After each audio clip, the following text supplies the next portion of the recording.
88, 89 की अगर हम बात करें तो उससे पहले हमें ये जान लेना ठीक रहता है कि आईपीसी के अंतर्गत सम्मति कंसेंट जो है वह किस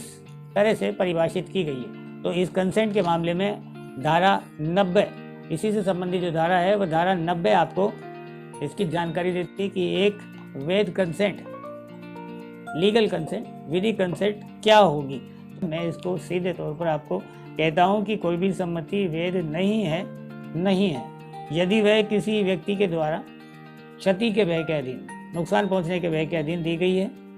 तथ्य के भ्रम के अधीन दी गई है, या किसी चित्त विकृत व्यक्ति के द्वारा दी गई है। विकृत चित्त व्यक्ति अनसाउंड माइंड जिसका है, अगर उसके द्वारा दी गई है, नशे के अधीन दी गई है, इंटॉक्सिकेशन,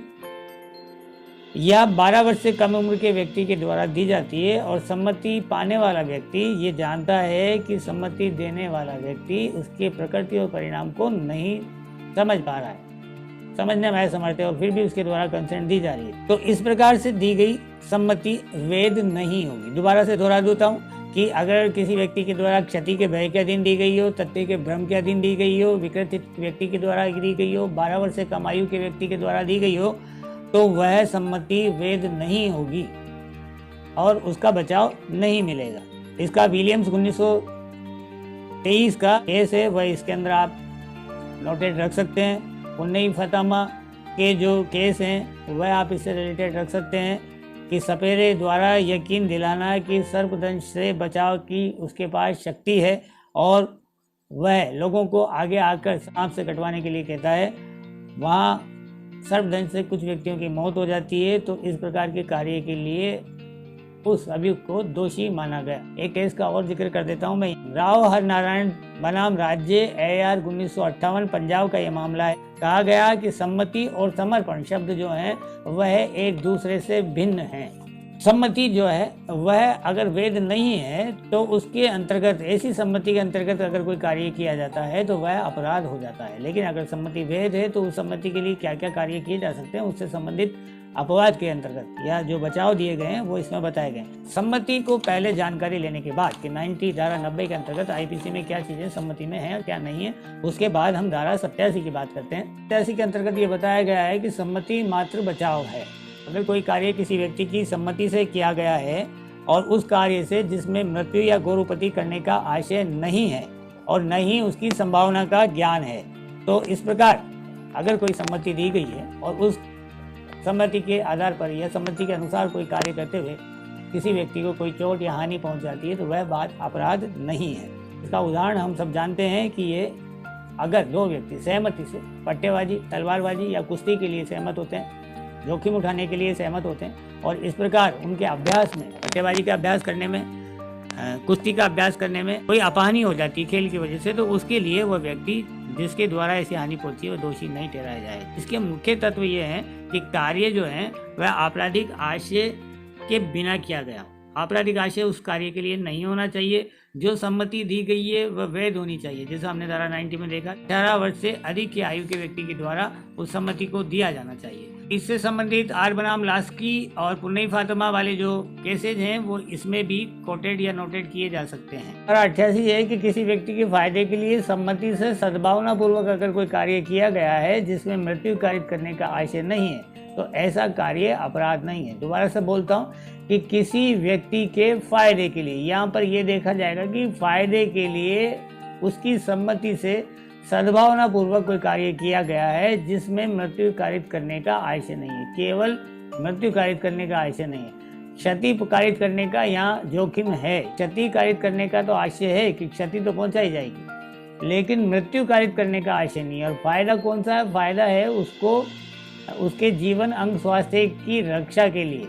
यही फायदा इसमें देखा जाएगा और कोई सांपत्तिक या किसी प्रकार का अन्य फायदा नहीं। यहाँ फायदे से मतलब ये है कि उसके शरीर की सुरक्षा के लिए, उसको रोग से निवारण के लिए, मृत्यु से बचाने के लिए अगर कोई क्षति करने का जोखिम लिया जा रहा है और उससे सहमति के साथ ये कार्य किया जा रहा हो, ऐसे कार्य को करते समय अगर कोई चोट पहुंच जाती है या अपहानि हो जाती है तो उसके लिए करने वाले व्यक्ति को दोषी नहीं ठहराया जाएगा। जो दृष्टांत है वो बहुत ही आसान है कि शल्य चिकित्सक यानी डॉक्टर, सर्जन को आर्थिक रूप से छूट प्राप्त रहती है कि वह जब सर्जरी करता है, शल्य चिकित्सा करता है, ऑपरेशन करता है, तो उसमें क्षति पहुंचने की संभावना रहती है। शरीर को काट कर ही ऑपरेशन किया जाता है, लेकिन वह मरीज के फायदे के लिए किया गया होता है, उसकी मृत्यु कायद करने का कोई आशय नहीं होता है, इसलिए ऐसे मामलों में उनको बचाव मिलता है। तो शल्य चिकित्सा के द्वारा की गई अपानी अपराध नहीं होती धारा 88 के मुताबिक। यहाँ मैंने पहले भी जिक्र किया था सुकारू कविराज का मामला। कविराज द्वारा शल्य चिकित्सा की गई थी और वह चिकित्सक नहीं था और रोगी की मृत्यु हो गई, तो उस मामले में इसमें बचाव नहीं दिया गया। यहाँ दो अपोजिट केस में आपको बता रहा हूँ कि जीबी घाट के बनाम एम्परर में एक शिक्षक द्वारा अपने स्टूडेंट पर 3-4 बेत मारी गई, तो वहाँ उसको बचाव दिया गया। लेकिन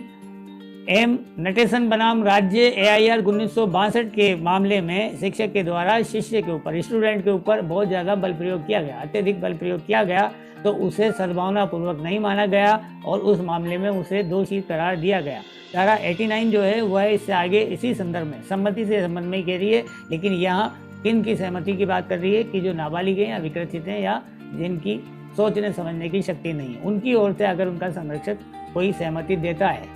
तब क्या स्थिति रहेगी, वह धारा 89 आपको बताती है कि संरक्षक द्वारा शिशु का या किसी अनसाउंड माइंड के व्यक्ति की ओर से सम्मति दी गई है और वह उस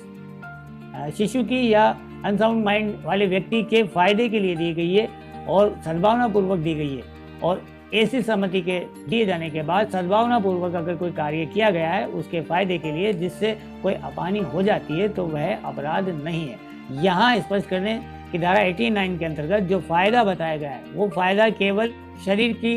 हानि को बचाने के लिए, मृत्यु को बचाने के लिए, रोग से बचाने के लिए होनी चाहिए, किसी अन्य प्रकार का फायदा इसमें शामिल नहीं रखा गया है। 89 के अंतर्गत जो अपवाद दिया गया है उसका विस्तार जो है साक्ष्य मृत्यु कायद करने तक नहीं होगा, न ही मृत्यु कायद करने के प्रयत्न के लिए होगा। मृत्यु या गंभीर चोट के निवारण के लिए यानी उससे बचाने के लिए, घोर रोग, कठिन रोग, मुश्किल रोग से या अंगशैथिल्य, लकवा जैसी बीमारी से बचाने के लिए प्रयोजन से होना चाहिए और अन्य प्रयोजन के लिए नहीं होना चाहिए। और इस अपवाद का विस्तार गंभीर चोट करने पर भी नहीं होगा जब तक कि वह घोर रोग या अंगशैथिल्य से निवारण के लिए नहीं की गई हो। यानी किसी व्यक्ति को, शिशु को या अनुमत व्यक्ति को गंभीर रोग से निजात दिलाने के लिए, उसको मृत्यु से बचाने के लिए, उसके फायदे के लिए, उसकी संरक्षक की ओर से दी गई सहमति के बाद सद्भावनापूर्वक कोई कार्य किया जाता है तो वह अपराध नहीं है। आगे हम धारा 91 की बात करते हैं, जो भी सहमति से संबंध रखती है ये धारा भी। तो ये कहती है कि अगर कोई कार्य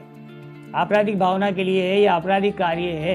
तो उसमें सहमति का कोई महत्व नहीं है, वहाँ सहमति कोई अर्थ नहीं रखती। ऐसे मामले में जो अपराध के लिए दी जा रही है, तो जहाँ अपराध करने के लिए सहमति बनाई गई है, सहमति दी गई है, तो वह सहमति बेकार है,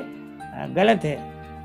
व्यर्थ है, उसका कोई लाभ, कोई भी फायदा अपवादों में नहीं मिलेगा। ये बात आपको धारा 91 में पुरजोर तरीके से कहती है कि धारा 87, 88 और 89 के अपवादों का विस्तार उन कार्यों पर, उन सहमतियों पर नहीं होगा जो उस अपहानि के बिना भी स्वतः ही अपराध हैं। यहाँ उदाहरण के रूप में आप याद रखें कि गर्भपात कराना बाढ़ में भी जो है सहमति से ही संबंधित है, लेकिन यहाँ कंसेंट जो है देने वाला व्यक्ति कोई मौजूद नहीं है। बिना कंसेंट अगर किसी व्यक्ति के फायदे के लिए कोई कार्य किया जाता है और वह कार्य उसके जीवन को बचाने के लिए सद्भावनापूर्वक किया जाता है तो उसमें अगर कोई हानि हो जाती है तो उस कारण वह अपराध नहीं है। लेकिन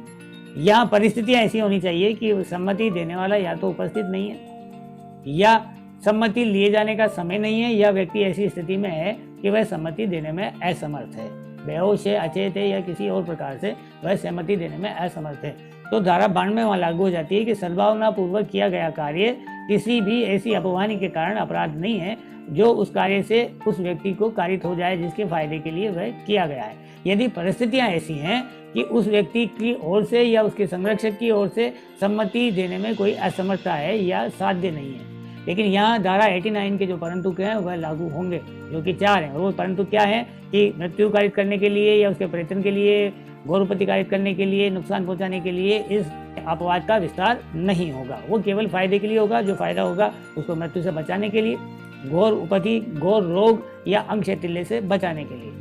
अगर आपको वीडियो पसंद आई है तो प्लीज़ लाइक करें, शेयर करें और हमारे चैनल को सब्सक्राइब करना ना भूलें। Thanks for watching.